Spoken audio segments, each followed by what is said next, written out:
Deserve yun ni Mika, guys. Sobrang deserve yun ni Mika, promise. Napakabuting bata nun. Di ba? Sabi ko sa inyo, Min. Sa akin tingin ko, guys, alam nyo, nakakatuwa kasi kaming dalawa ni Mika, guys, sumugal kami dito sa Pilipinas eh.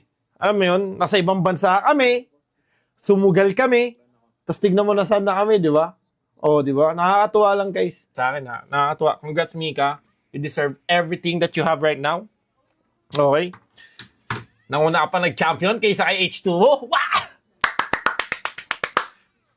Per season mo pa lang, palo! Per season pa lang ni Mika, guys, champion. Iba talaga, no? Grabe. Kanina nung nagda-drafting, yung sinasabi yung fourth drop, kinakabahan ako eh. Ay, hindi pa ako kinakabahan nun. Tapos pagdating ng third drop, medyo na. nung nawala sila Chages, andun ako sa venue, sabi ko, Kagsika, sino kaya ibaban ngayon dito? Nadadalan na lang kita. Thank you, Bossy Palal. Anytime. Deserve ni Mika yun. Ay, nakakatuwa na yung mga kaibigan mo, alam mo yun.